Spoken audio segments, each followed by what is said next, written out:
Dis avec moi, je suis la résurrection et la vie. Dieu va nous aider ce matin.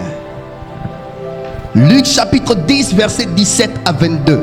On se tient ensemble debout avec la lecture, la première lecture. Luc chapitre 10, verset 17 à 22. Les 70 revinrent avec joie, disant: Seigneur, les démons même nous sont soumis en ton nom. Jésus leur dit: Je voyais Satan tomber du ciel comme un éclair. Voici, je vous ai donné le pouvoir de marcher sur les serpents et les scorpions et sur toute la puissance de l'ennemi, et rien ne pourra vous nuire. Cependant, dis avec moi cependant. Dis avec moi cependant. Amen. Je vous ai donné le pouvoir de marcher sur les serpents et les scorpions et sur toute la puissance de l'ennemi, et rien ne pourra vous nuire. Rien ne pourra vous nuire. Cependant, ne vous réjouissez pas de ce que les esprits vous sont soumis, mais réjouissez-vous de ce que vos noms sont écrits dans les cieux. Alléluia. Il est vrai que je vous ai donné le pouvoir de marcher sur les serpents et les scorpions et sur toute la puissance de l'ennemi. C'est un fait, c'est factuel. Mais votre réjouissance ne doit pas être liée au pouvoir de dominer le diable, de dompter les forces du mal. Votre réjouissance doit être de ce que vos noms sont écrits dans les cieux. Asseyez-vous.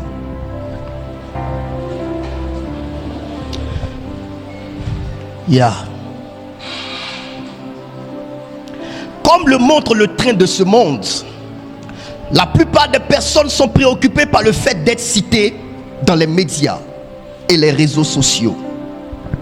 Le summum étant d'atteindre la célébrité et d'avoir son nom dans les annales de la terre. Cette mémoire d'une vie imprimée sur des supports matériels est toutefois bien fragile, car avec la mort, tout finit par se dissoudre dans l'oubli et tout finit par disparaître. Est-ce que je parle bien? Suivez mon allocution. Dans le livre de Ésaïe chapitre 40 verset 7, il est écrit ceci: L'herbe sèche, la fleur tombe, quand le vent de l'Éternel souffle dessus. Certainement, le peuple est comme l'herbe. Voyez-vous, l'herbe sèche, la fleur tombe, quand le vent de l'Éternel souffle dessus. Certainement, le peuple est comme l'herbe. Ça veut dire, tout finit par disparaître. Il est donc impossible de survivre à cette chute sans avoir un support solide et éternel. Après la sortie d'Égypte du peuple d'Israël, les 12 tribus d'Israël étaient invitées à écrire leur nom sur des pierres précieuses. Chacun de ces joyaux sera placé sur le pectoral et les épaules du souverain sacrificateur. Vous voyez, sur son vêtement, regardez, il y a 12 pierres sur le pectoral. Il y a 12. Quand le peuple d'Israël est sorti de l'Égypte, Dieu a donné instruction à son peuple de prendre 12 pierres et de graver leurs différents noms sur les 12 pierres.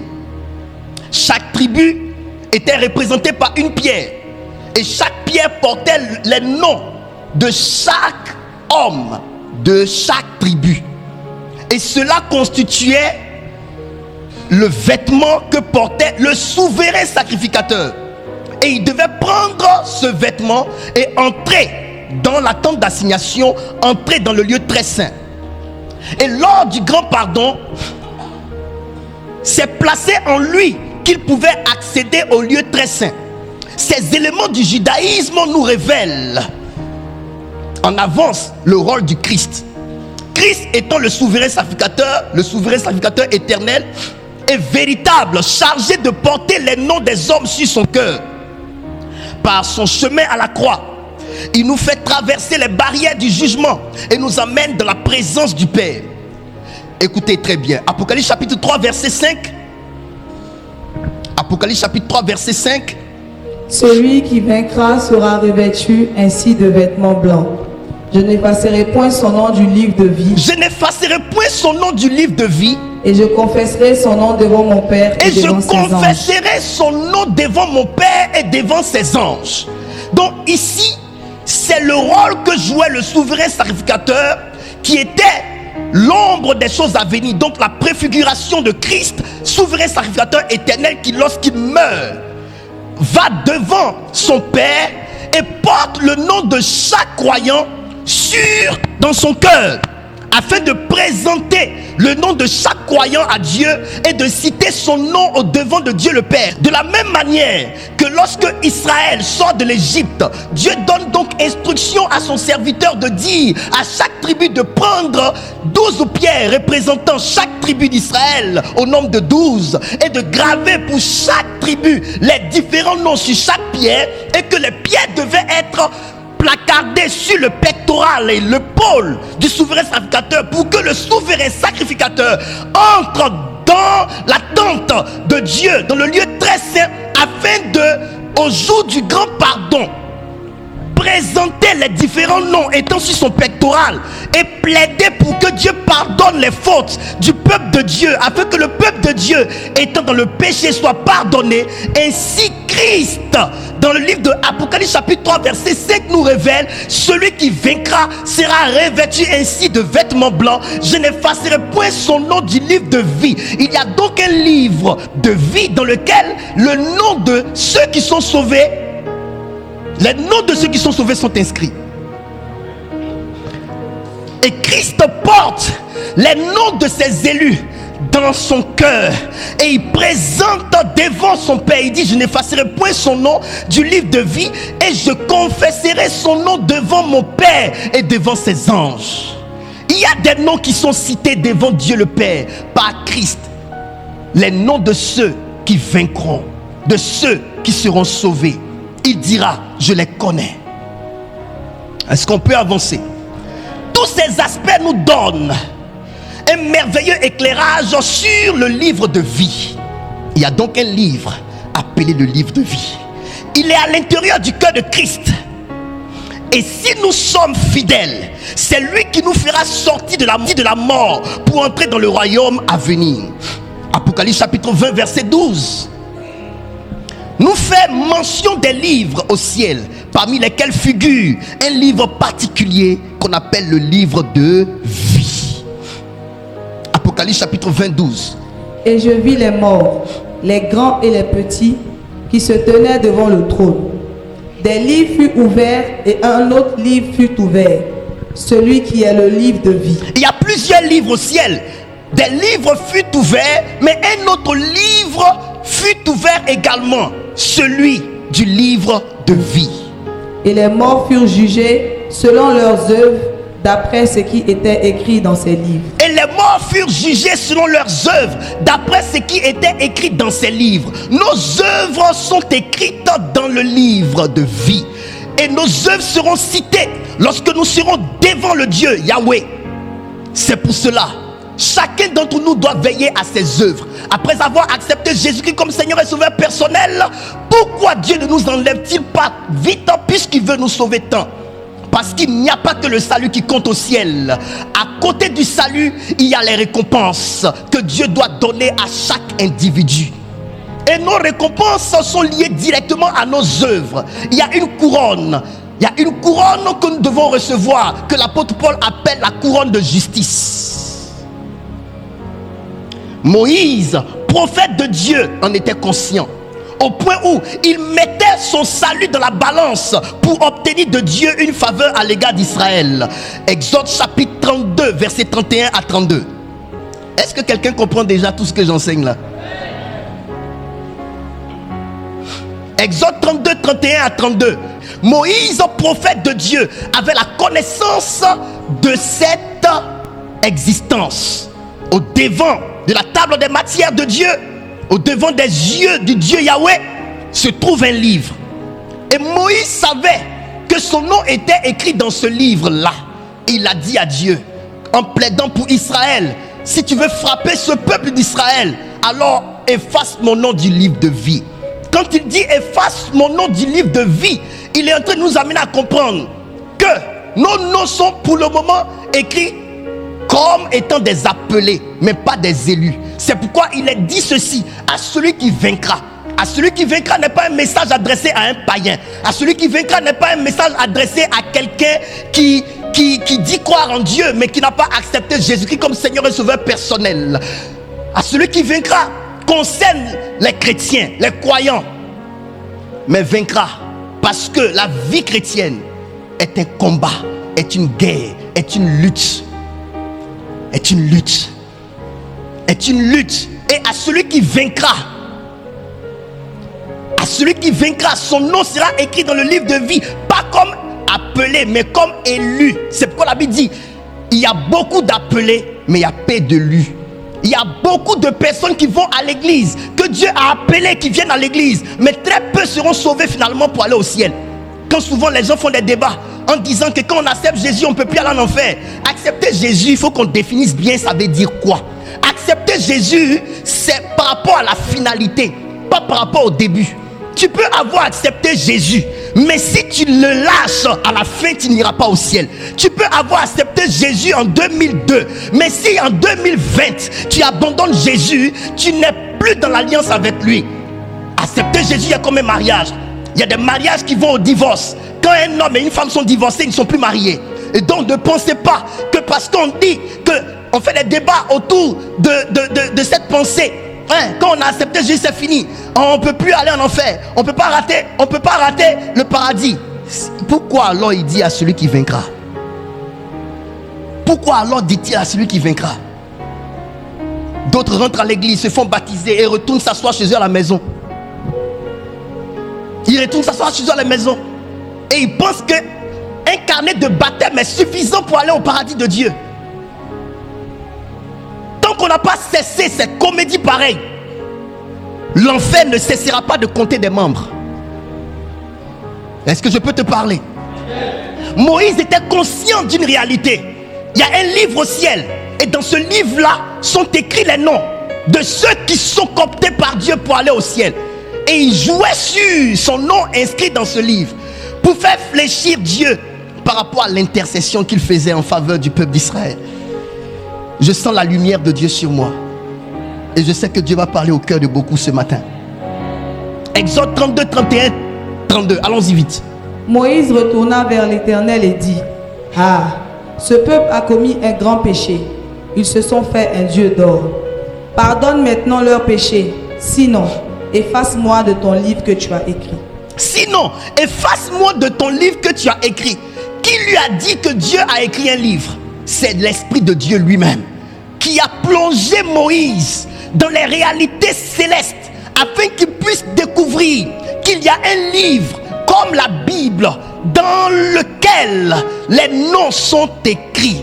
Le nom du président Accré est écrit dans ce livre. Le nom de Nassirat est écrit dans ce livre. Le nom de mon fils Vanier est écrit dans ce livre. Le nom de Fifi est écrit dans ce livre. Le nom de Franck Romaric Divin est écrit dans ce livre. Le nom de tout un chacun est écrit dans ce livre. Mais les noms sont pour le moment écrits pas comme étant des noms des élus, mais étant des noms des appelés. Selon la façon dont tu vas terminer la marche, ça sera maintenant validé, tamponné comme étant un livre qui contient le nom en lettres d'or et qui ne peut s'effacer. C'est pourquoi dans Apocalypse chapitre 3, il a dit: j'effacerai votre nom. Votre nom peut figurer pour le moment dans le livre, mais si à la fin de votre vie, vous abandonnez le Seigneur, si au soir de votre vie, vous n'êtes pas dans le Christ, le nom qui autrefois était écrit sera effacé. Et ne comptez pas sur l'amour de Dieu pour garder votre nom écrit si vous l'avez abandonné à la fin de votre vie. Parce que l'amour de Dieu s'est déjà manifesté par la mort de Jésus-Christ à la croix. Il n'y a pas encore un autre type d'amour que Dieu peut manifester à l'endroit de quelqu'un d'autre qui peut surpasser le don de son fils. C'est pourquoi l'apôtre Paul a dit: Il est venu et il est mort une bonne fois pour toutes. Ça veut dire que Dieu ne peut plus prouver son amour en faisant crucifier à nouveau son fils. Il a déjà donné. Jésus est déjà mort. Il est déjà mort et ressuscité. Et cela est déjà suffisant. Il n'y a pas encore un autre niveau d'amour que Dieu peut prouver. Jésus a dit, il n'y a pas de plus grand amour que de donner sa vie pour ses amis. Au-delà du plus grand amour, il n'y a que le plus grand amour. Il n'y a pas un autre amour que le don de son fils. Donc, ne pensez pas que le Seigneur va mourir encore à nouveau. Le Seigneur qui est déjà mort il y a de cela 2000 ans. Son amour est la preuve indélébile de ce que Dieu tient à toi. Sa mort est la preuve indélébile de ce que Dieu tient à nous. Et celui qui va renoncer à Jésus-Christ aujourd'hui ne devra plus s'attendre à un autre Jésus devant.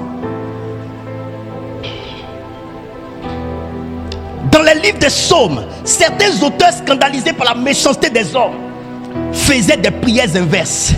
Ils allaient jusqu'à demander à Dieu d'effacer le nom de leurs ennemis du livre de vie. Psaume 69, verset 29. Qu'il soit effacé du livre de vie et qu'il ne soit point inscrit avec les justes. Qu'il soit effacé du livre de vie. Que le nom de mes ennemis soit effacé du livre de vie. Il arrivait à un niveau, la méchanceté des hommes était tellement grandissante envers certains de nos pères qu'ils arrivaient à faire des prières terribles. Seigneur, efface leur nom du livre de vie. Ça veut dire, barre-leur le chemin du paradis, barre-leur la route de l'éternité. Quelqu'un dira, comment tu peux souhaiter que quelqu'un n'aille pas au ciel? Mais certains de nos pères demandaient cela à Dieu. Parce que quand les hommes ne renoncent pas à leur méchanceté, on ne peut que leur souhaiter de ne pas aller au ciel. Je peux parler? Ma question, est-ce que ton nom sera écrit comme un élu? Amen. J'espère que tu as compris déjà tout ce que j'ai dit depuis le début. Chacun de nous aujourd'hui lutte pour avoir un nom sur la terre. Chacun se targue d'être monsieur Tant, madame Tant. Chacun de nous se targue d'être important à cause de réalisation d'immeubles, de projets à coût de millions, de milliards, voitures, biens matériels, argent. Certains sont allés jusqu'à chosifier l'humain pour qui Jésus s'est donné à la croix à cause de leur compte en banque garni. Parce que la richesse étant montée à leur tête. Il y a des noms sur terre qui sont des signatures. Il y a des noms sur la terre qui sont des laissez-passer. Il y a des quartiers dans lesquels pour que tu puisses avoir accès, il faut citer un nom. Et on te cède le passage. Nous sommes dans une lutte constante de noms. On se bat pour garder le pouvoir, pour prendre le pouvoir, parce qu'on veut avoir un nom. Au temps de Nimrod, ils ont dit, mettons-nous ensemble, bâtissons une tour dont le sommet atteint le ciel et faisons-nous un nom sur la terre. Plusieurs personnes cherchent à avoir un nom. Des femmes grelottent à l'idée de se savoir célibataires jusqu'à la fin parce que n'ayant pas un nom sur elles. D'autres mariés ne supportent plus qu'on les appelle par leur nom de jeunesse. Appelle-moi telle épouse tant. Les bagues, les alliances sont brandies par certaines femmes et par certains hommes même comme étant des couronnes incorruptibles parce que ça nous donne un nom. Quand je vois la façon dont les gens militent pour avoir des noms, il y a des biographies qui parlent d'elles-mêmes. Certains écrivent des livres juste dans l'intention de montrer combien Dieu leur a donné l'intelligence, Dieu leur a donné la sagesse. Et l'histoire dans le livre de Rick Joyner, de cet homme de Dieu qui est mort, qui a dévancé Rick Joyner qui a été enlevé par Dieu pour voir les réalités du ciel. Et l'homme de Dieu qui était un fervent serviteur de Dieu sur la terre, un homme avec plusieurs églises, ayant des enfants spirituels, tous soumis à lui. Les deux se rencontrèrent. Eric Joyner a été surpris d'entendre de sa bouche: je n'ai pas gagné le trône, j'ai été sauvé certes, mais je n'ai pas obtenu un grand prix au ciel. Pourquoi? Parce que tout ce que je faisais sur la terre, même les livres extraordinaires que j'écrivais, l'intention n'était pas d'édifier le peuple de Dieu, mais de montrer combien de fois j'étais trop intelligent. Et cela m'a disqualifié ici. Parce que notre Dieu ne regarde pas qu'à l'œuvre, il regarde à la motivation de l'œuvre. Notre Dieu donne de la valeur à une œuvre en fonction de la motivation, de l'intention qui est derrière. Notre Dieu n'est pas dans nos calculs mathématiques et scientifiques. Notre Dieu est dans les véritables raisons qui poussent les hommes à agir, à faire et à ne pas faire.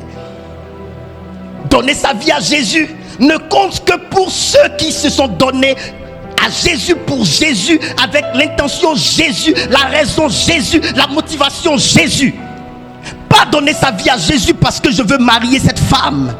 Pas donner sa vie à Jésus parce que je veux être proche du pasteur. Pas donner sa vie à Jésus parce que je veux avoir un nom. Pas donner sa vie à Jésus parce que je veux me marier. Pas donner sa vie à Jésus parce que je veux obtenir telle chose ou telle autre chose. La motivation est ce qui donne la valeur à la chose. Et le Seigneur passera toutes nos vies en revue. C'est pour cela que je prêche et je parle toujours ici. L'important n'est pas de faire une œuvre. L'important c'est de faire une œuvre avec la bonne motivation. Les gens se battent pour avoir des noms. À l'église, certains font des offrandes que pour avoir des noms.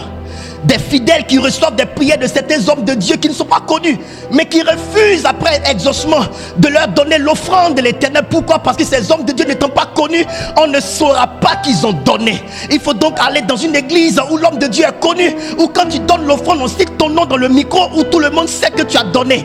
Parce qu'à la vérité, on ne veut pas donner pour être libéral, mais on veut donner pour se faire un nom.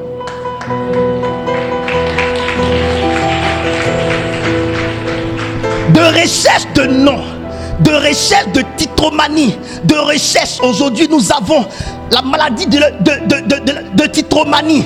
On a Aigle Major, on a Major One, on a l'archevêque le plus excellent. On a toujours des petits adjectifs qu'on colle à nos noms parce qu'on veut se donner un nom et un rang. Nous sommes à la recherche de toutes ces choses. Certains à l'église se sentent frustrés parce qu'on ne les a pas salués selon leur rang. Parce que dans leur tête se disent: je suis grand, je suis grande, je suis ceci, on doit m'honorer, on ne doit pas me déshonorer. On cherche tous un nom. Mais la question à te poser: la terre est-elle la seule plateforme où l'être humain vit? Ou il y a une autre plateforme où l'homme vivra? Si la terre est la seule plateforme de vie de l'humain, pourquoi finalement l'humain quitte la terre? Alors j'aimerais dire à quelqu'un: il ne faut pas seulement que se battre pour la terre que tu quitteras. Il ne faudrait pas se battre uniquement pour avoir un nom sur cette terre.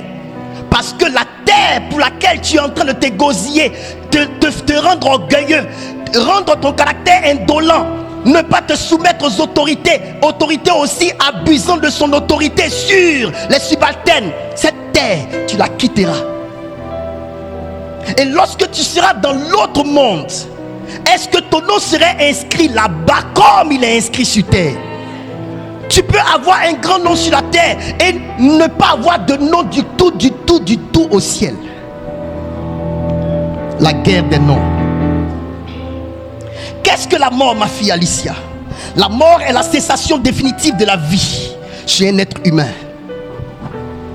La mort est la cessation définitive de la vie chez un être vivant. Autrement dit, c'est le moment où toutes les fonctions vitales du corps, comme la respiration, la circulation du sang et l'activité du cerveau s'arrêtent de manière irréversible. La mort est la cessation définitive de la vie chez un être vivant.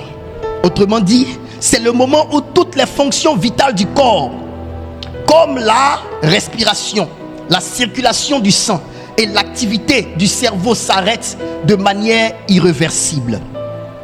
Amen. Ma première position était de vous révéler l'existence d'un livre qu'on appelle le livre de vie, dans lequel Dieu inscrit les noms de ses appelés.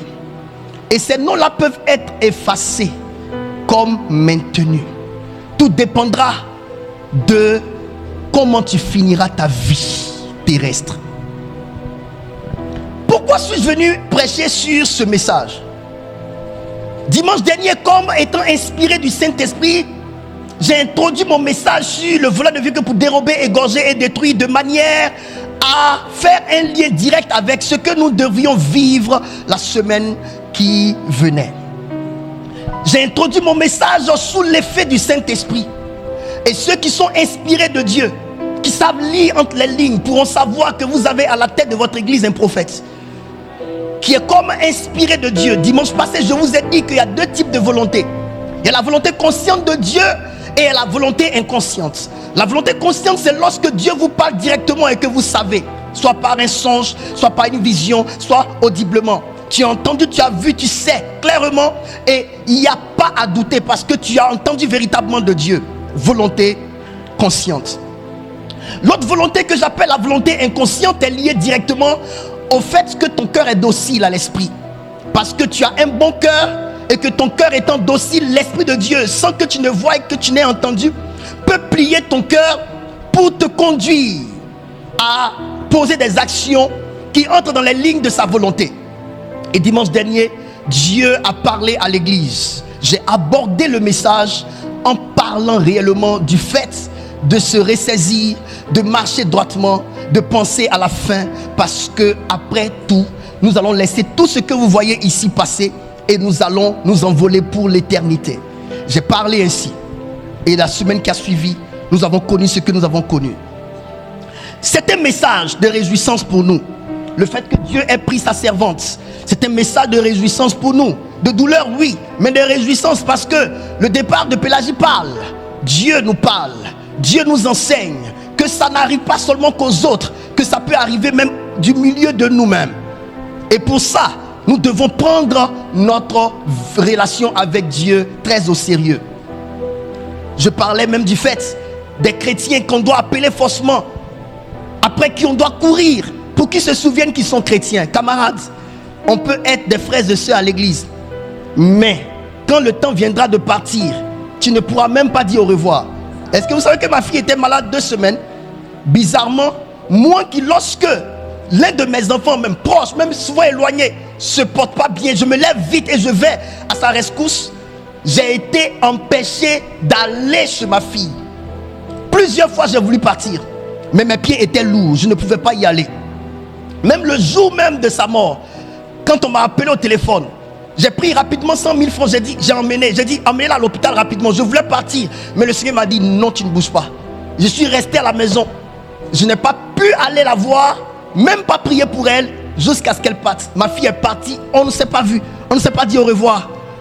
Elle est partie. Dieu, par essence, ne peut connaître la mort.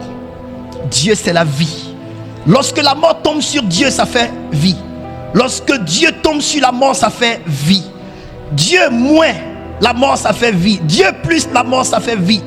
Dieu ne peut mourir. C'est pourquoi pour que Jésus puisse mourir, il a fallu que le Père enlève son manteau d'égal avec Dieu, afin qu'il puisse connaître la mort. La mort n'atteint que des hommes. La mort ne peut atteindre Dieu. Amen. Et donc dans la volonté parfaite de Dieu, il n'était pas prévu que l'homme connaisse la mort. C'est pourquoi lorsque Dieu a créé Adam, il lui a dit, je ne veux pas que tu connaisses la mort. C'est pour cela qu'il lui a dit, ne mange pas du fruit de la connaissance du bien et du mal, car si tu manges, tu mourras. Parce que Dieu ne voulait pas que l'homme connaisse la mort. Vous savez pourquoi Dieu ne voulait-il pas que l'homme connaisse la mort? Ah, c'est simple, la réponse est que Dieu avait créé l'homme à son image et selon sa ressemblance. Ça veut dire que Dieu avait créé l'homme avec les mêmes matières qui faisaient de Dieu Dieu.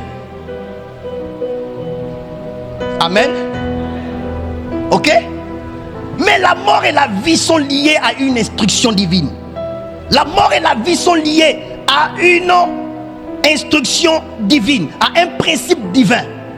Un ne peut peut mourir que celui qui viole les instructions divines.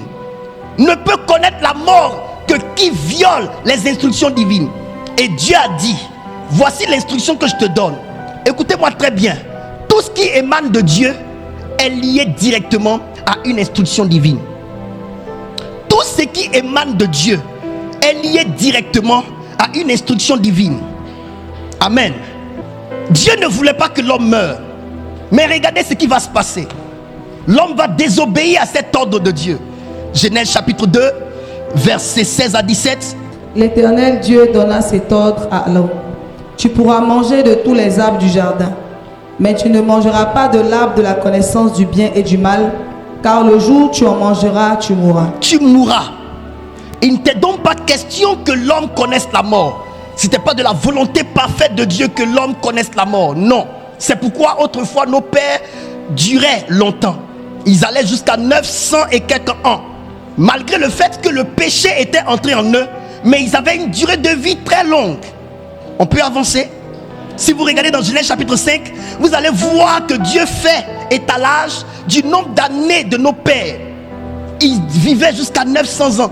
Celui qui a eu une courte durée de vie, c'était Enoch. Enoch a fait seulement 300 ans. Pourquoi? Parce qu'il marchait tellement avec Dieu que Dieu a eu besoin de le prendre pour le ciel. Il a fait 300 et quelques ans. Mais sinon, à part lui, Enoch, eux tous là, c'était les 900, c'était les 800. Parce que la volonté de Dieu était que l'homme perdure. Parce que tout ce qui émane de Dieu dure. On peut avancer. Mais il y a une chose. C'était quoi le péché? Le péché, c'était le fait d'avoir violé cette instruction divine. C'était un rappel. C'est pourquoi dans le livre de Romains chapitre 6 verset 23, car le salaire du péché c'est la mort, mais le don gratuit c'est la vie éternelle. Car le salaire du péché c'est la mort, mais le don gratuit de Dieu c'est la vie éternelle. En qui? En Jésus-Christ notre Seigneur. Donc la vie éternelle, on ne peut l'obtenir qu'en une seule personne. Toutes les religions qui parlent d'éternité mais qui ne lient pas l'éternité à la personne de Christ vous mentent. Il n'y a pas d'éternité réelle en dehors de Christ Jésus. L'éternité c'est en Christ. C'est pourquoi il est mentionné ici, c'est la vie éternelle en Jésus-Christ. J'aimerais vous dire ici, la spiritualité aujourd'hui fuse de partout. La dernière fois j'étais avec l'un de mes fils, mais qui est un ami, et on parlait de spiritualité. Ils sont dans beaucoup de débordements de spiritualité. Ils sont dans le syncrétisme, dans le mélange de spiritualité. Écoutez, la vraie spiritualité c'est en Christ Jésus. La vie éternelle c'est en Christ Jésus. Qui n'est pas en Christ Jésus ne peut obtenir la vie éternelle, même quand il citerait la vie éternelle de sa bouche. Est-ce que je parle bien? C'est un message d'appel que je suis en train de lancer. Vous avez au ciel un livre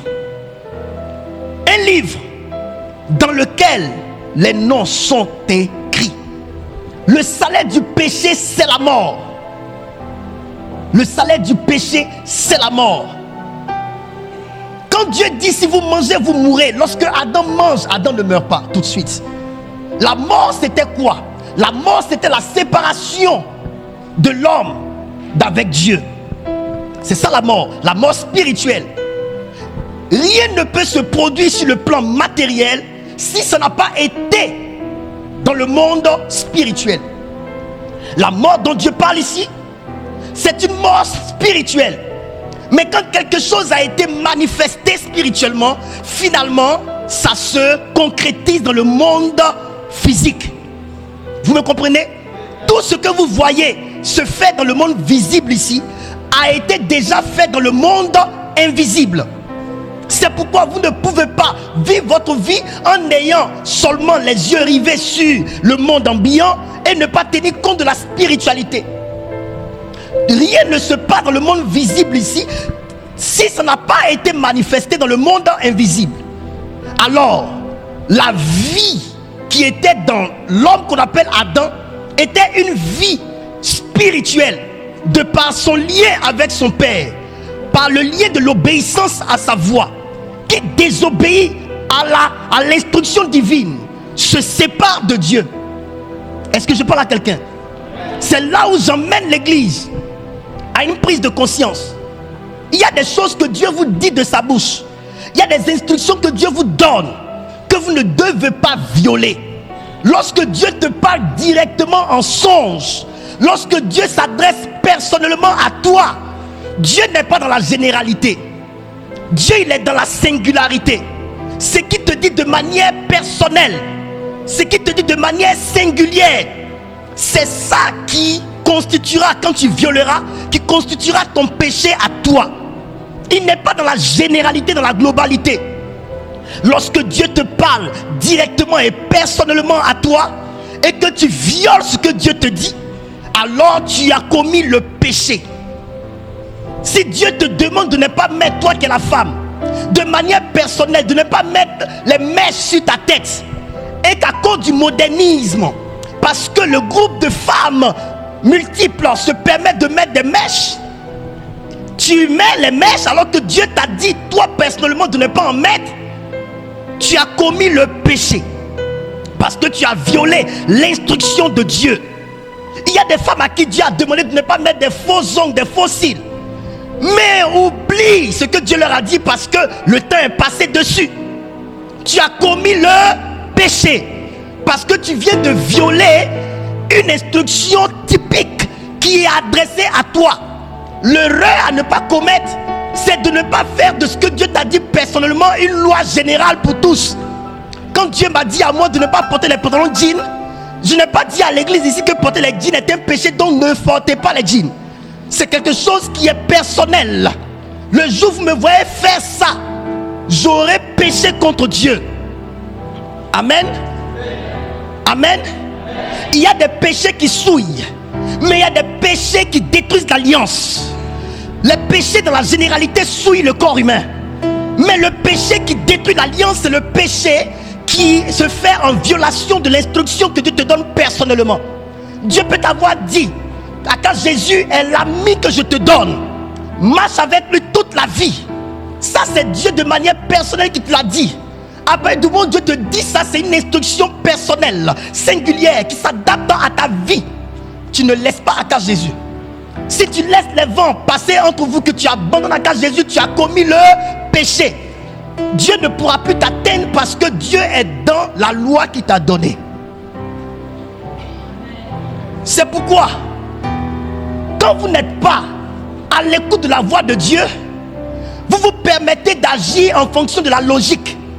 Je vais dans une église, on se comporte mal envers moi, je quitte l'église. Parce que tu n'es pas guidé par la voix, alors tu es dans la généralité.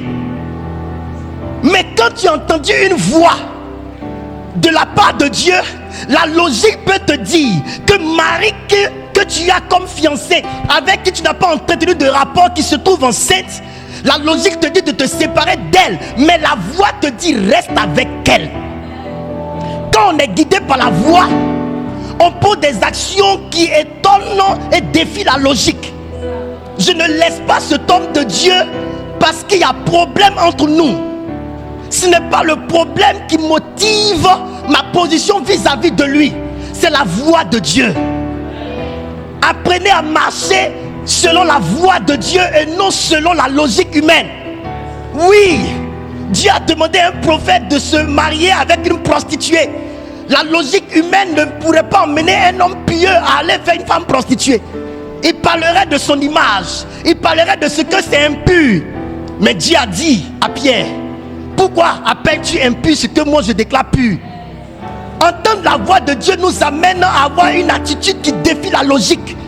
Apprenez dans les maisons de Dieu à avoir la voix de Dieu. Je me dis que justement nos actions sont liées directement au manque de voix. Tu ne peux pas dormir. Dieu ne peut pas te parler en songe d'une relation avec une église, d'une relation avec un frère, d'une relation avec une soeur. Et tu finis, tu as entendu le message de Dieu et tu laisses les épreuves vous séparer alors que Dieu t'a dit que je te veux avec cette personne. Quand Dieu t'a donné sa position par rapport à la personne, ton ennemi n'est pas Dieu ni la personne. Ton ennemi c'est tout vent, toute situation, toute épreuve, toute saison qui viendront dans ta vie pour essayer de vous séparer.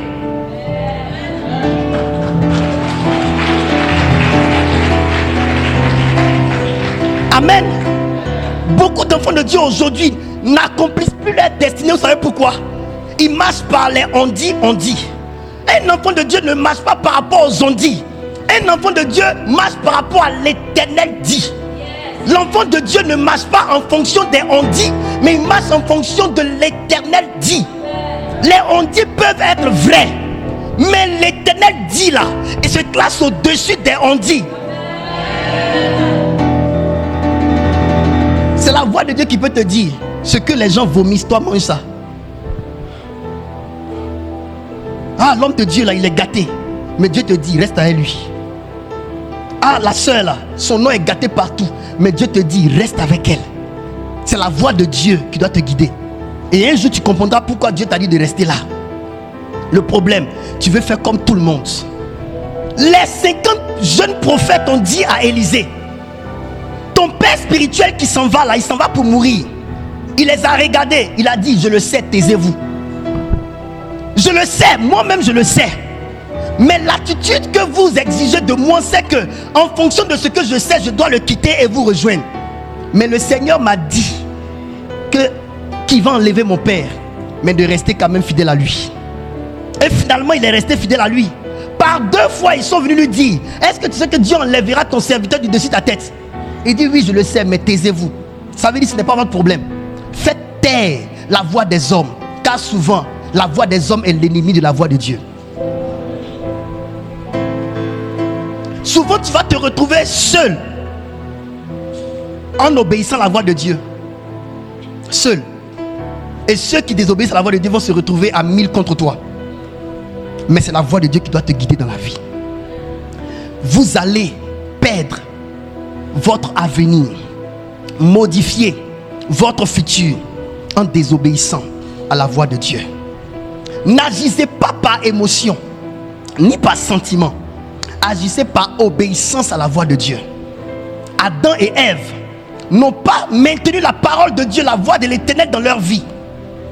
Les deux se sont appuyés sur ce qu'ils sentaient. La femme Ève, elle a vu que le fruit était bon à manger. Ce qu'elle sentait en elle-même, c'est en fonction de ça qu'elle a marché. On ne marche pas en fonction de ce qu'on ressent, mais en fonction de ce que Dieu dit.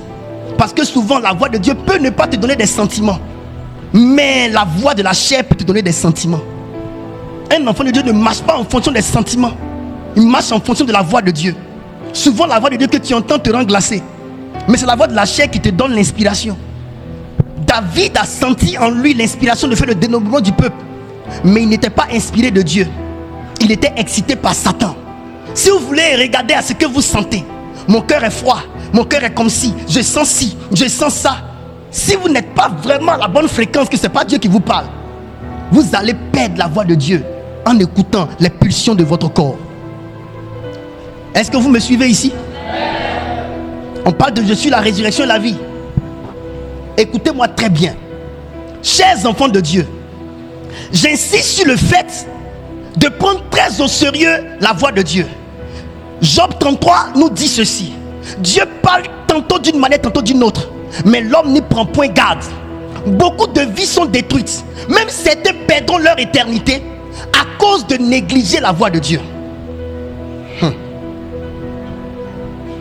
Certains perdront leur éternité à force de négliger la voix de Dieu. Quand Dieu vous parle, luttez pour que ce que Dieu vous a dit s'accomplisse. Agissez en fonction de ce que Dieu vous a dit. Beaucoup aujourd'hui ont la vie détruite à cause de la négligence de la voix de Dieu. Ton choix d'église doit être guidé par la voix de Dieu. Ton choix de pasteur doit être guidé par la voix de Dieu. Ton choix de femme, de mari, ça doit être guidé par la voix de Dieu. Et après avoir maintenu la voix de Dieu, il faut que maintenant tu travailles sur la gestion des acquis du ciel. Parce que ce que tu ne sais pas gérer, le diable va te l'arracher. Vous devez savoir gérer le jardin que Dieu vous donne. Adam n'a pas été un bon gestionnaire. Il a perdu. La mort s'est introduite dans sa vie. Lorsque vous n'obéissez pas à la voix de Dieu, vous vous attachez à un intrus qu'on appelle la mort. Et la mort était devenue l'outil que le diable utilisait pour effrayer les hommes. La mort a toujours fait mal. Te réveiller le matin, dormir sur le même lit avec une personne que finalement tu ne vois plus, tu dors seul, sachant que là, cette place, elle occupait. La mort a terrorisé les gens. Et Satan utilisait toujours la mort pour terroriser les gens. Mais Jésus-Christ a regardé la mort. Il a dit, il faut que je mette fin à la mort. Que le diable utilise pour tétaniser les humains. Mes frères et sœurs, vous n'avez pas encore vécu la mort. La mort fait mal.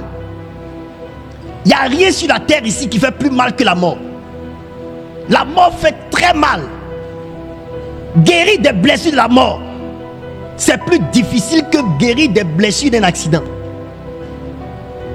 Parce que la plaie est dans l'âme. La plaie est dans le cœur. La plaie est à l'intérieur de ton cerveau, à l'intérieur de ton âme, au plus profond de tes entrailles. J'aimerais vous dire quelque chose. Quand j'avais mes 11 ans, 12 ans, je flippais au devant des cercueils. Ma plus grande question dans la vie, c'est mais pourquoi nous qui sommes vivants, on observe nos parents qui sont morts, rangés dans des cercueils, sans pour autant se défendre. Ce coin étroit, on te range dedans et tu ne bouges pas. Il a fallu du temps pour qu'on m'enseigne que quand tu atteins ce niveau, la vie n'est plus en toi. Et donc, tu ne t'inquiéteras pas de s'il fait chaud dans le cercueil ou pas. Je m'imaginais des choses. On va mettre quelqu'un dans un trou, on va fermer, la personne va s'étouffer. Je m'imaginais beaucoup de choses. Et c'était des questions qui me fatiguaient quand j'étais petit. Et j'ai commencé à chercher dans la Bible, dans les Écritures, c'est quoi la mort. Mais j'ai compris que lorsque tu arrives à cette étape, ton âme n'est plus dans ton corps. Et donc le corps devient une enveloppe vide, sans vie. Alors qu'est-ce que l'homme? Et Job nous dit, en réalité dans l'homme, c'est l'esprit, le souffle du Tout-Puissant qui donne de l'intelligence. Donc le corps que nous avons, qui est matériel, est à la vérité une enveloppe.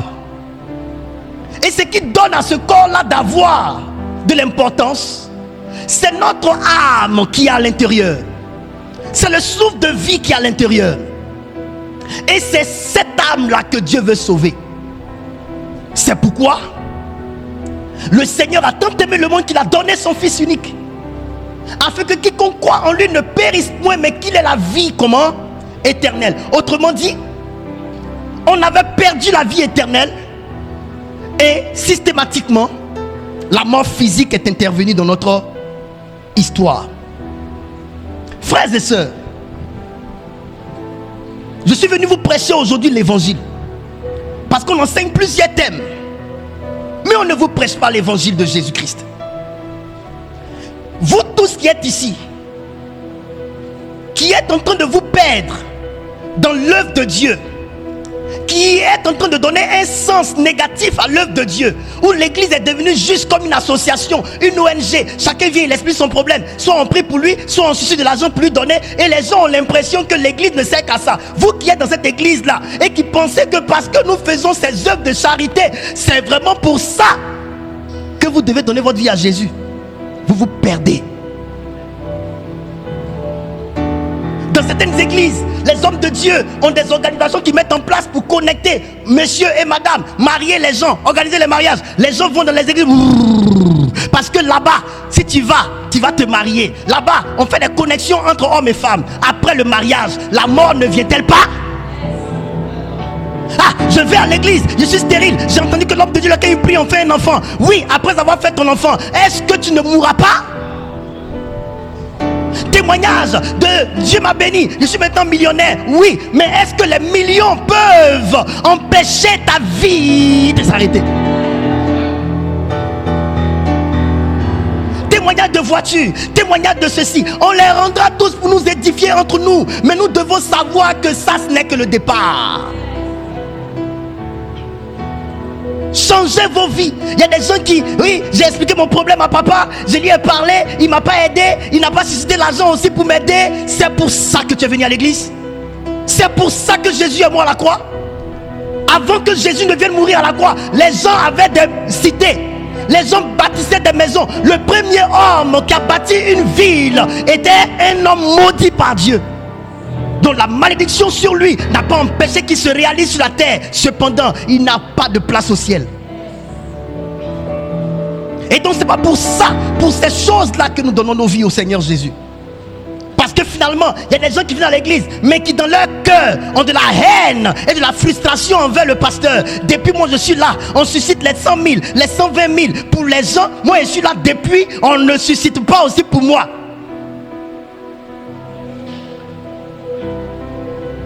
Aujourd'hui, là où Pélagie est rentrée là, c'est quel argent va susciter pour elle qui va la ramener.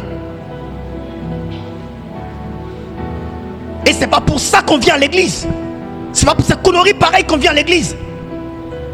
Nous autres, on n'a pas bénéficié de toutes ces choses, mais on se réjouit d'avoir reçu Jésus-Christ. L'argent, c'est quoi? Quelque chose qui a un commencement et qui a effectivement une fin qu'on prend. On rend témoignage de ça. Mais quand on fait la monnaie, ça finit. C'est pour ça qu'on doit donner sa vie à Jésus, pour des choses qui finissent, pour des choses qui nous abandonnent. Oh mariage, si elle ne me marie pas, Seigneur, si tu ne me donnes pas mari, je ne vais plus à l'église. Si tu ne me donnes pas mari, quand tu dis ça, tu ne sais pas pourquoi on donne sa vie à Dieu. Le mari pour lequel tu es là en train de péter dans les prières, quand tu vas la voir, tu vas voir comment ce mari va te tromper, ce mari va te fatiguer, ce mari va te tourmenter.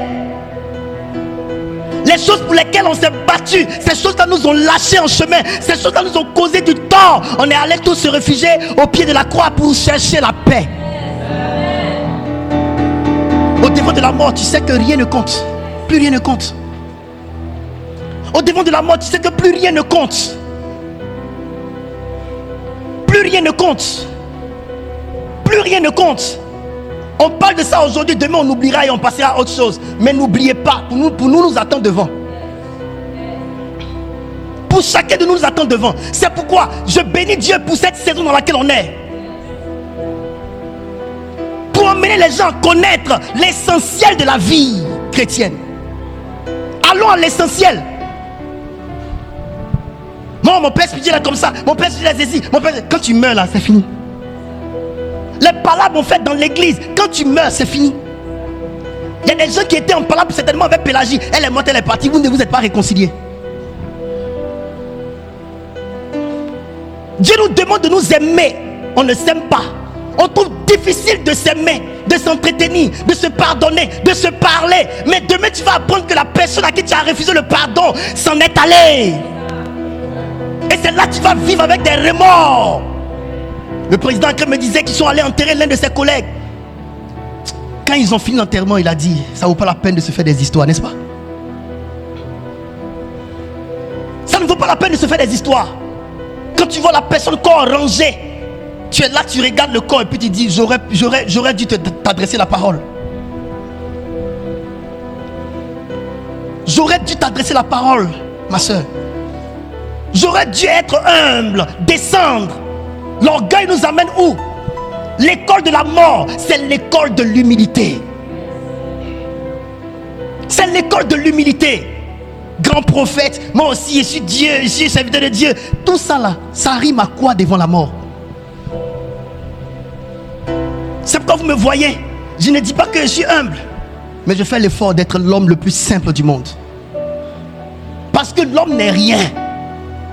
Nous ne sommes rien. On se prend pour quelque chose. Dors la nuit, réveille-toi le matin. L'odeur de toi-même ta bouche. Quand tu sens, tu sais que tu n'es rien.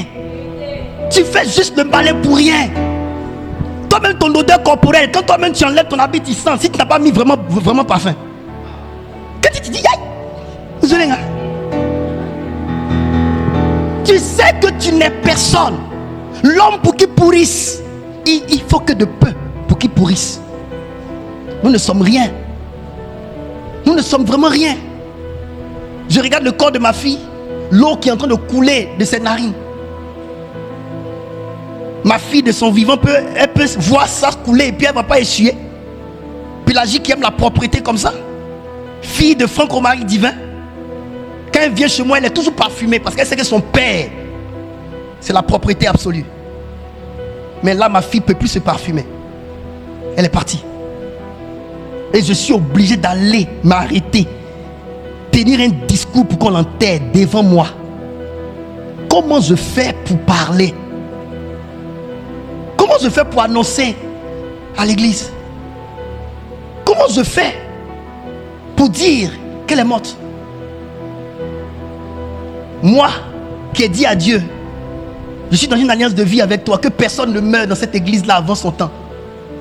Mais cette alliance-là a échoué parce que la volonté de Dieu a prévalu. J'ai dit, Seigneur, que ta volonté soit faite. C'est avec ça que je marche maintenant. Il n'y a plus de grands prophètes, grands ceci, grands cela. Allez-y avec vos airs de grands. Tu pries, les gens tombent, tu ne veux plus écouter les gens. Va avec ça, mon ami. Tu veux te croire, faire de la comparaison avec les autres. Va avec ça, ma soeur. Tu sais qui je suis, mon ami, va avec. Nous, on sait qu'on n'est rien, donc on veut être en bas pour que lui croisse. C'est pourquoi je vous dis toujours ici, allons à Jésus. Ce n'est pas moi, allons à Jésus. Un jour, je vais vous trahir. Un jour viendra, je vais vous trahir. Et c'est pour cela que je vous montre le chemin. Je ne suis pas le chemin. Le chemin, c'est Jésus-Christ.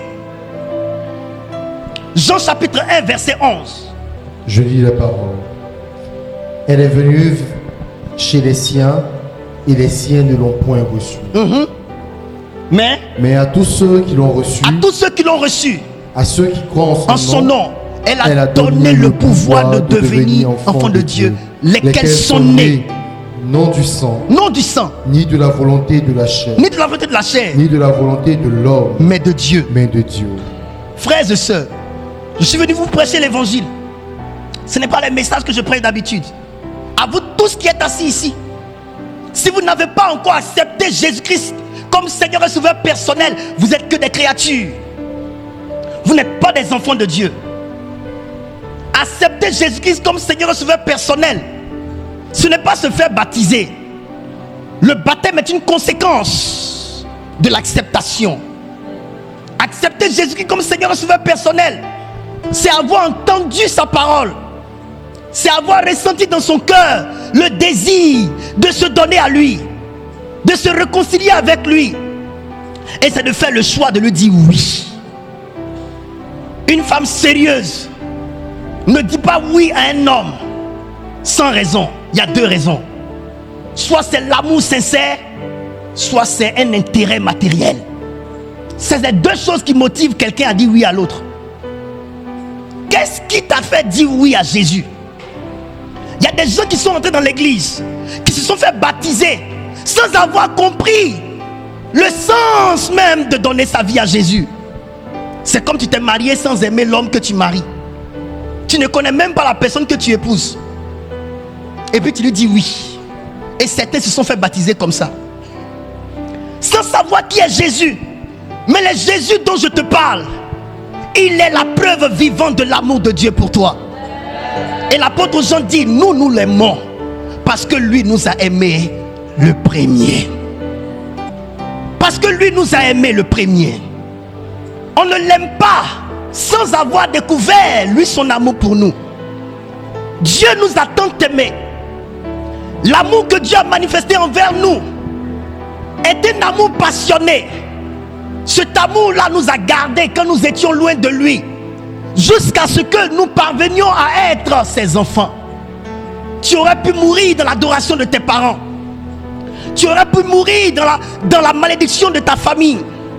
Mais qu'est-ce qui a pu bien te garder jusqu'à ce que tu fasses rencontre avec Yeshua et Mashiach? Aujourd'hui, tu négliges le fait d'avoir accepté Jésus parce que tu ne vois rien d'extraordinaire à avoir accepté Jésus. Pourquoi? Parce que le monde et ce siècle dans lequel on est, c'est maman qui bat le plein. Si tu n'as pas l'argent, tu n'es rien. Mais j'aimerais te dire, avec un langage céleste, si tu n'as pas Jésus-Christ, tu n'es personne, même avec ton argent en main.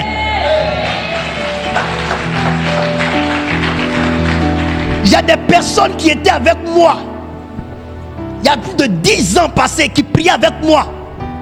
On a fait leur délivrance, chassé leurs démons. Ces personnes ont abandonné l'église pour aller je ne sais où. Quand tu méprises la volonté de Dieu, quand tu méprises le don gratuit de l'Éternel, et que tu veux vivre ta vie comme une esclave, comme un esclave, tu veux vivre ta vie. Je ne parle pas de ceux qui ont quitté l'église pour aller dans d'autres églises. Eux, ils sont toujours dans le Seigneur. Mais je parle de ceux qui ont abandonné la maison de Dieu pour aller se retrouver dans le monde de péché, dans le monde du syncrétisme. Ils ont Jésus dans la bouche, mais ils ne l'adorent pas seul. Ils adorent Jésus, soi-disant, mais ils se retrouvent en train d'utiliser des pratiques des païens dans leur spiritualité. Frères et sœurs, on n'accepte pas Jésus que pour devenir grand spirituellement. On accepte Jésus pour être sauvé. Car Moïse était un grand prophète. Cependant, par une désobéissance, il a écourté sa vie. Frères et sœurs, Jésus qu'on accepte, c'est pour sauver son âme.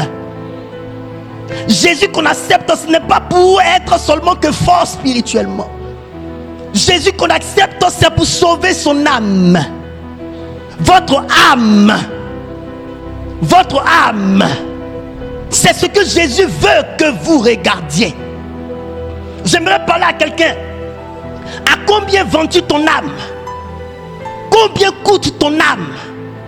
Pour que tu le changes avec des pièces, pour que tu le changes avec de l'argent. Christ n'a pas trouvé un montant suffisant pour sauver l'humain, pour sauver l'âme de l'humain. Pourquoi? Parce que l'âme de l'humain n'a pas de prix. Il a trouvé que la seule pièce qu'il pouvait débourser pour acheter ton âme, c'était son âme à lui. L'homme vaut le sang de l'agneau. L'homme vaut le sang de Dieu. La valeur de l'homme, c'est le sang de Dieu, pas le sang d'un humain simple. Le sang de Dieu. Que sert-il à l'homme de gagner le monde s'il perdait son âme? Frère, aujourd'hui, l'argent coûte plus cher que ton âme. Mais lorsque tu seras en train de discuter avec ton souffle, tu sauras que l'argent ne peut intervenir. Car j'ai envoyé 100 000 francs parce que me disant qu'en envoyant rapidement, on l'amènerait rapidement à l'hôpital et qu'on pourrait la sauver, mais elle est morte sans utiliser 5 francs de mon argent.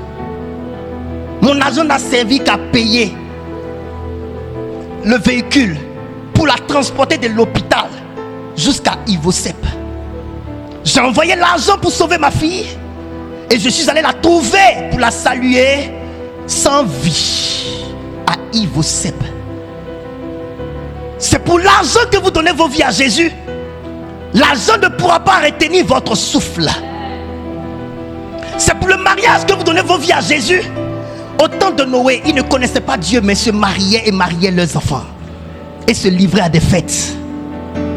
Jésus-Christ, il est dans nos vies. La personne la plus importante, pourquoi? Parce que Jésus nous donne ce que l'argent ne saurait nous donner. L'argent ne saurait te donner ton éternité, mais Jésus-Christ te donne ce que l'argent ne peut te donner. Et si vous voulez fonctionner avec le cerveau de ce siècle présent, qui stipule que l'argent aujourd'hui c'est ce qui est tout, vous risquerez de marchander votre âme avec des pièces d'argent.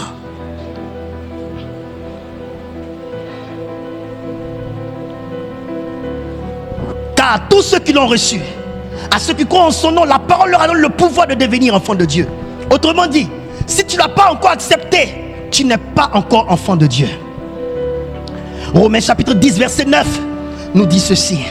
Si tu confesses de ta bouche, si tu confesses de ta bouche le Seigneur Jésus, et si tu crois dans ton cœur, que Dieu l'a ressuscité des morts, tu seras sauvé. Avant lui, qui a pu sortir de la tombe? Avant Jésus-Christ, qui a pu sortir de la tombe? Je n'ai pas envie de me répéter pour vous dire Bouddha est mort, il n'est pas sorti, Krishna n'est pas sorti, vous le savez déjà. Mais je vais vous emmener à réaliser que la mort était la seule chose au devant de qui l'humain s'arrêtait. Le pouvoir de tout homme s'arrête au devant de la mort. L'argent de tout homme s'arrête au devant de la mort. Mais c'est ce qui a freiné les humains, même les plus puissants, qui a fait carburer notre Seigneur. Il est mort, mais il est mort pour tuer la mort. Il est le seul qui a le pouvoir sur la mort. Il est le seul qui est ressuscité victorieux, pas pour mourir à nouveau. Pourquoi la Bible l'appelle le premier-né de tous? Pourquoi? Parce que, écoutez, le seul qui ressuscite et qui ne meurt plus, c'est Jésus. Parce que Lazare est mort, il a été ressuscité, mais il est mort finalement.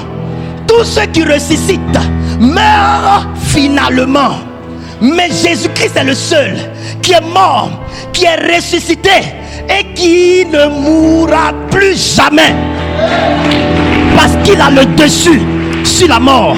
Et c'est parce que notre leader, c'est parce que le président de notre parti, Jésus-Christ, a vaincu la mort, que nous pouvons espérer que la tombe est trop peu de choses pour nous retenir.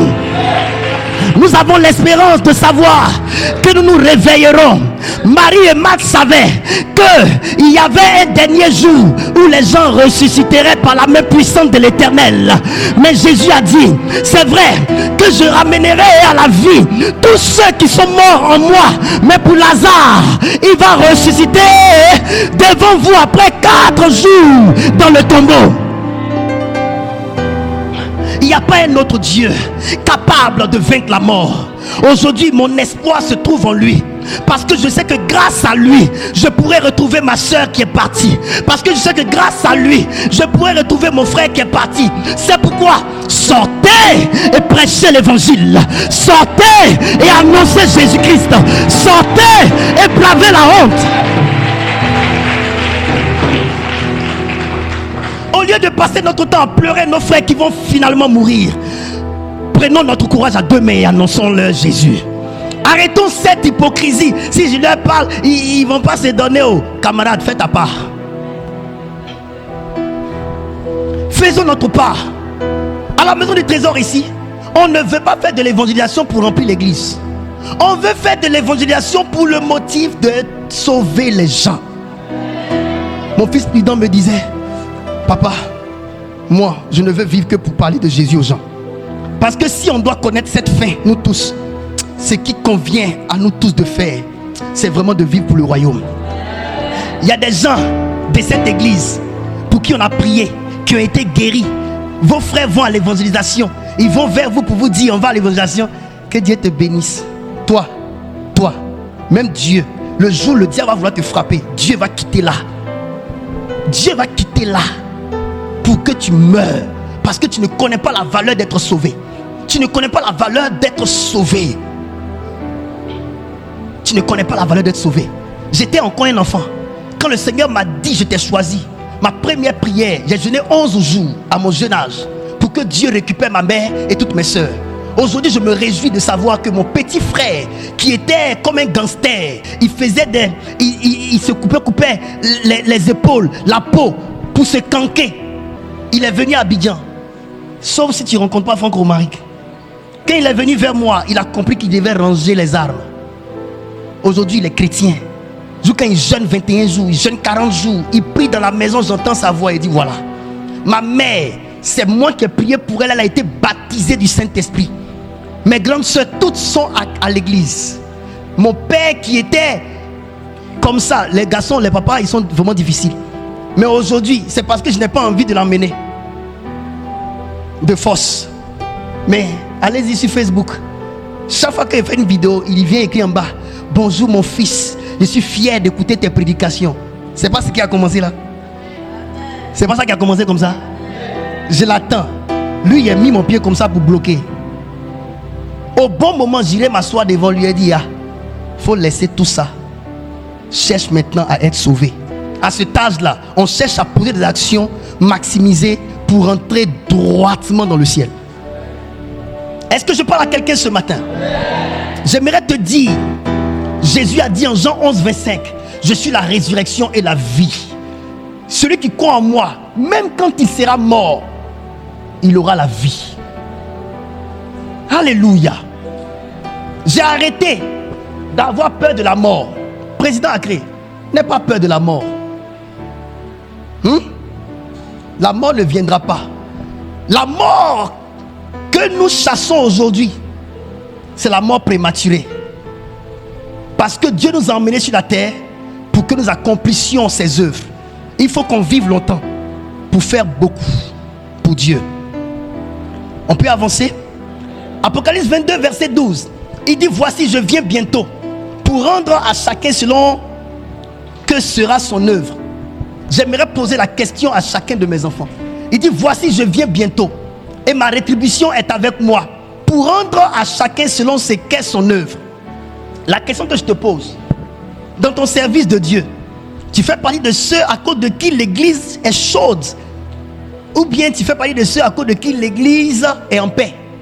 Tu fais partie de ceux à cause de qui il y a toujours des scandales dans l'église, ou bien tu fais partie des personnes qui empêchent les scandales? Camarades, le Seigneur rendra à chacun selon ce qu'est son œuvre. La question que je te pose, quelles sont les œuvres que tu fais? Chrétiens, quand vous venez dans la maison de Dieu, il y a quelque chose que vous refusez. Vous refusez la transformation. Dieu permet que le caractère de ton frère aiguise ton caractère. Dieu permet ça. Lui, son caractère va se manifester. Le mien va se manifester. Dieu va vouloir exposer ce qu'il y a en moi de noir pour traiter mon intérieur. J'aimerais vous dire, voyez au-delà de on m'a fait ci, on m'a fait ça. Cette affaire dans laquelle on est nous amène jusqu'en devant le Dieu Yahweh. Quand il dit: voici, je viens bientôt et ma rétribution est avec moi pour rendre à chacun selon ce qu'est son œuvre. Camarade, tu vas arrêter de penser que ce que tu fais en mal dans l'église, contre ton frère, contre ta soeur là, c'est bien. Arrêtez de justifier le mal que vous faites. Parce que bientôt, vous allez comparaître devant quelqu'un qui est le Dieu qui a donné son fils pour mourir pour vous. Et vous utilisez la voie du salut pour faire des guerres entre vous. Camarades, moi Franck Omaric, j'ai décidé de ne plus me retrouver dans les histoires de palabres, palabres. C'est immature. Orgueil, c'est immature. C'est pourquoi je vous dis, quand quelque part là-bas, ils ont pensé que Franck Omaric, il est comme les autres serviteurs de Dieu qui cherchent à avoir de l'argent en allant se connecter à tel homme de Dieu pour prêcher sur sa chair, en allant se connecter à tel pour prêcher sur sa chair. On m'attendait dans ça pour dire: allô, lui là, s'il vient chez vous, ne l'acceptez pas, il est comme ci, il est comme ça. Je leur ai montré que Franck Omaric, il ne s'occupe que de ses enfants que Dieu lui a donnés. Ici là, s'il veut prêcher, qui peut m'en empêcher? Ai-je besoin d'aller prêcher chez quelqu'un d'autre? Les connexions qu'on cherche, c'est pourquoi 1. Se faire voir. 2. Visibilité. 3. L'argent. Je n'ai pas besoin de l'argent des églises. La seule église où je suis parti prêcher, le travail que j'ai fait quand j'ai fini de prêcher, de prier, l'homme de Dieu, 2 jours après, quelqu'un l'a appelé pour lui offrir un terrain gratuit. Une autre dame l'a appelé pour lui dire: je construis le terrain pour toi, gratuit. C'est ce que l'onction que Dieu a mis sur moi a fait dans son église. Vous savez combien il m'a donné comme offrande? 10 000. Donc c'est pour ça là que moi, Franck Omaric, je vais aller me fatiguer dans les églises des gens. Non. Ceux qui sont ici dans cette église, je n'ai pas encore fini de m'occuper d'eux. Actuellement là, je suis dans un moment de jeûne de 21 jours avec mon fils, le président Accré. Je n'ai pas encore fini de travailler. Bientôt, je vais prendre mes filles qui sont stériles là. On va faire 3 jours à l'église ici. Je vais me concentrer sur elles pour prier pour qu'elles puissent tomber enceintes. C'est le programme que Dieu m'a donné bientôt. Il y a d'autres là qui doivent faire la délivrance. C'est dans ma tête. Il y a tellement à faire ici dans la mission que Dieu m'a donnée que je ne sais pas pourquoi je vais aller me promener pour chercher quoi. Et tu les vois, ils sont jeunes comme ça parce qu'ils prêchent ici et là. Les gens leur montrent la tête qu'ils sont de grands serviteurs de Dieu. En temps, ils n'ont rien accompli. Et petits qui sont là, regardez comment ils sont. Ça fait honte. On va rester dans ça là, dans cet orgueil, dans ce mensonge là, jusqu'à Jésus viendra nous trouver. Mes enfants, vous savez pourquoi j'ai peur de faire le mal? Parce que j'ai dans la tête que je vais comparaître. J'ai dans la tête que je vais comparaître. Ceux qui vivent avec moi à la maison, il ne peut pas vous dire que le prophète Franck là, il n'est pas un vrai serviteur de Dieu. J'étais avec le révérend Patrick Huro dernièrement. Et il m'a dit, Bishop, je te donne un conseil. Tu vois, moi, ma servante, c'est une musulmane. Mais la façon dont je suis à la maison ici, elle a vu combien je suis une bonne personne. Elle a décidé de donner sa vie à Jésus. Je veux que tu sois pareil chez toi à la maison. Tu vis chez moi, sauf si Satan a pissé dans ta tête. Tu ne peux pas dire que le monsieur là, il est méchant. Il n'est pas un bon chrétien. Qui n'est pas un bon enfant de Dieu. C'est à la maison qu'on sait qui est bon ou pas. C'est à la maison. C'est pas ici derrière la chair. C'est à la maison. Je suis facile à vivre. Je suis bon à vivre. C'est ça un vrai enfant de Dieu. Parce que j'ai la conscience de l'éternité dans ma tête. Je ne veux pas rater le ciel. Depuis quand vous êtes venu ici, avec ce qu'on a accompli, vous avez entendu de ma bouche, c'est moi qui ai construit l'église, c'est moi qui ai fait ça. Jamais. Parce que au fait, ça ne me dit absolument rien. Ma motivation, les hommes. Et comment Dieu me voit. Comment Dieu me voit. Frères et sœurs, je vais finir mon message tout de suite. Mais il y a une chose capitale que j'aimerais vous dire. Et ce passage-là, quand je l'ai lu, j'ai tressailli dans mon cœur. À tous mes enfants qui me suivent depuis l'Europe, écoutez bien cette partie, je finis là. Est-ce que vous savez que l'une des choses, c'est de lutter pour être sauvé. Mais l'autre chose, c'est de veiller sur nos œuvres pendant qu'on était chrétiens. L'orgueil, ça va passer par le feu. Tes œuvres vont passer par le feu. 1 Corinthiens chapitre 3, versets 12 à 15. Ce passage-là, gardez ça en tête. 1 Corinthiens 3, 12 à 15. Allons-y vite. Je lis la parole. Or, si quelqu'un bâtit sur ce fondement avec de l'or, de l'argent, des pierres précieuses, du bois, du foin, du chaume, l'œuvre de chacun sera manifestée. Continue. Car le jour la fera connaître. Le jour la fera connaître. Parce qu'elle se révélera dans le feu. Et le feu éprouvera ce qu'est l'œuvre de chacun. Si l'œuvre bâtie par quelqu'un sur le fondement subsiste, il recevra une récompense. Si ton œuvre subsiste, tu recevras une récompense. Même quand on ira au ciel, quand on sera sauvé, de la même manière que quand tu t'en vas et que tu fais le check-in, tu montes, tu vois, tu vas passer par, on appelle ça comment? Le scanner là. Ils vont te scanner tes bagages toi-même. Tu passes là. C'est ainsi au ciel. Tu vas passer par le feu. Toutes les œuvres que tu as accomplies sur la terre vont passer par le feu. Donc on va aller rencontrer un grand feu entre Dieu là-bas et nous qui sommes sauvés. Aïe aïe aïe aïe. Nous allons tous avec nos œuvres. Nos œuvres seront comme des bagages que nous tiendrons dans nos mains, qui représenteront, je donne un exemple, représenteront nos œuvres. Et on va passer comme par le canal du feu. Le feu va brûler nos œuvres, va tester nos œuvres. Et si tes œuvres sont brûlées et qu'il ne te reste rien, c'est que tu as fait des œuvres, mais pas avec les bonnes motivations. Tes œuvres ne tiennent pas devant Dieu. Et tu ne seras pas récompensé. Tu seras certes sauvé, mais tu n'auras pas de récompense. Tu n'auras pas cette couronne-là. Tu n'auras pas cette couronne garnie. Alléluia. Ah, camarade, tu n'auras pas ça. Au ciel là-bas, on aura ces couronnes sur nos têtes. On aura ça sur nos têtes. Et ça sera embelli. Ça sera embelli de manière... Ah, c'est resté sur ma tête. Ça sera embelli de manière à ce que chaque perle qui sera rajoutée sur ta couronne sera le signe de la valeur de tes œuvres sur la terre ici.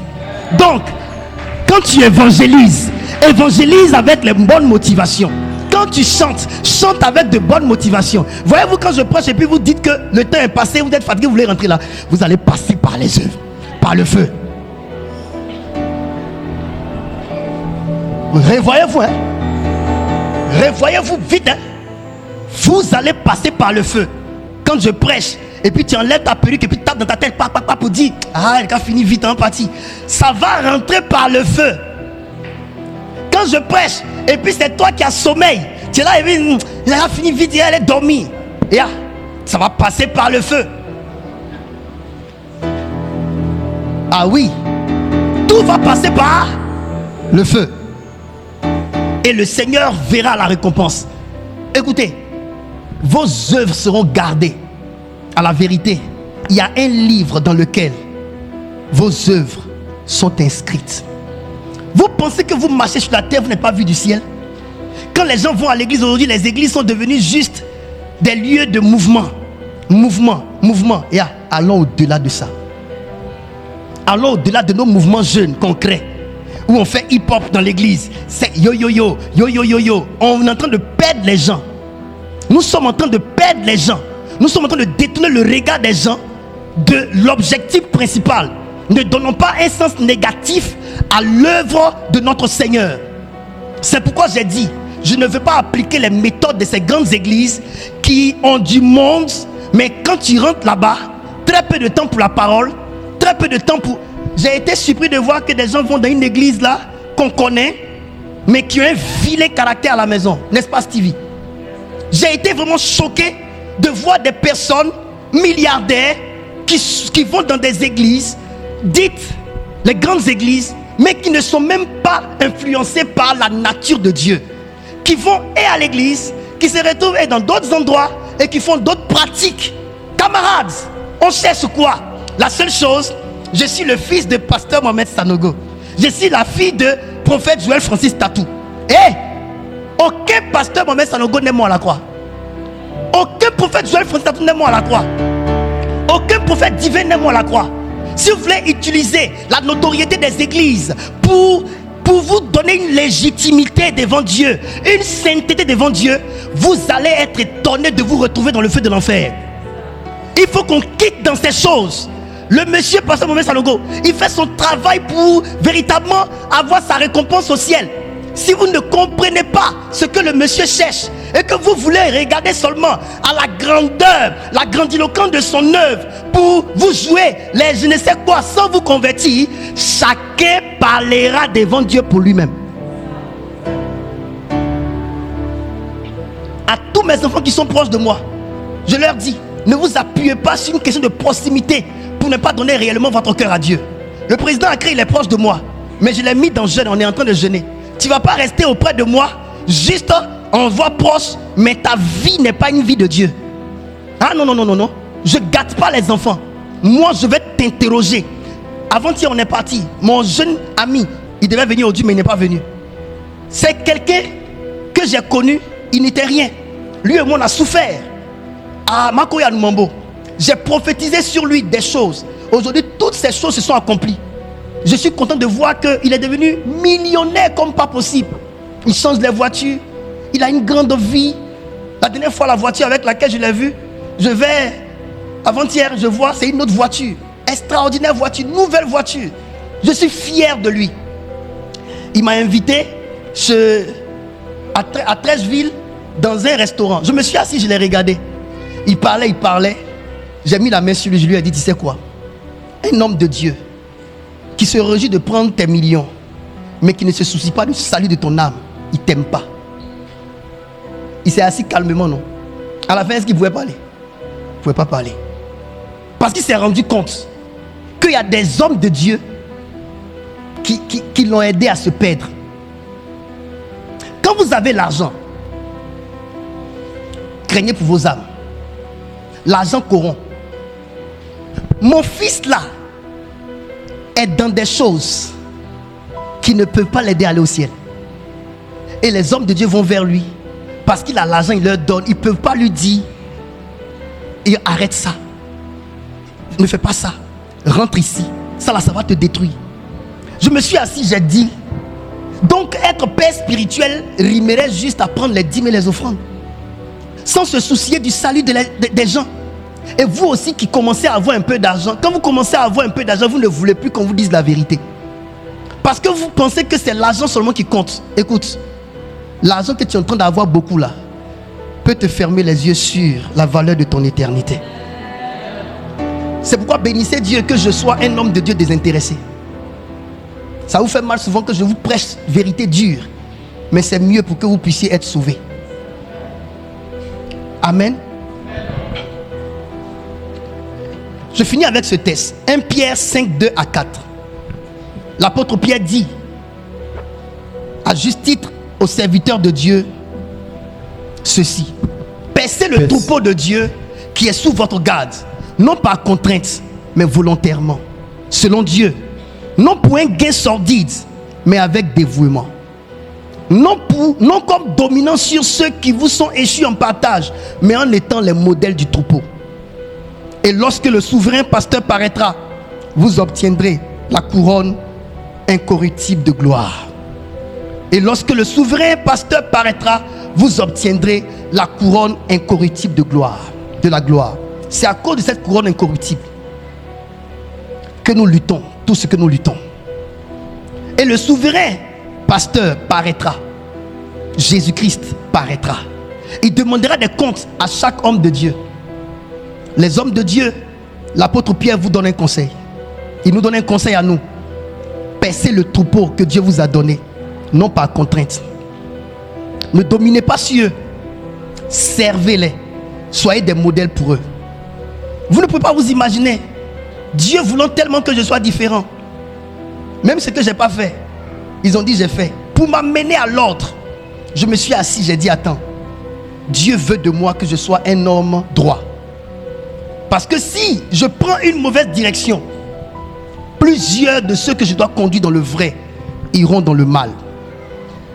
Ma responsabilité aujourd'hui, c'est non seulement de vous prêcher, mais c'est d'être moi-même ce que je prêche. Pour que vous soyez marchant avec un bon modèle. Il y a une couronne de gloire qui nous attend tous. Et j'aimerais pas que notre église soit une église de trop. Faisons en sorte de ramener les cœurs dans le véritable sens de l'église. C'est pourquoi l'église existe. Je finis en disant ceci. Vous tous qui êtes ici, regardez-moi très bien. Ne comptez pas sur moi pour vous aider à vous perdre. Ma lutte, ce n'est pas de prendre votre argent. Les offrandes que nous faisons, on s'arrête là. Parce que ça fait partie de l'adoration. Ça fait partie du culte. Ce que nous donnons à l'Éternel. Mais croyez-moi, je ne chercherai jamais à prendre ce qui est à vous. Jamais. Ça ne m'intéresse pas. Je suis désintéressé. Mais je veux que vous compreniez que je ne fais pas partie de ces hommes de Dieu qui cherchent à devenir quelqu'un sur le dos des petites brebis qui se cherchent. Je veux que cette église-là soit également dans une alliance de salut. Pour que Dieu ne laisse personne d'entre vous au soir de sa vie voir la corruption. Mais que vous puissiez être sauvés, que nous soyons tous sauvés. Pélagie est ma fille. Et je ne cesserai pas de l'aimer. Mais il y a une chose que je retiens. Même le jour où elle mourait, elle disait au Seigneur, guéris-moi pour que je marche pour prêcher ta parole. Et c'est dans cette intention de prière qu'elle a rendu son esprit. Je bénis Dieu de ce que sous ma main, elle n'est pas allée en enfer.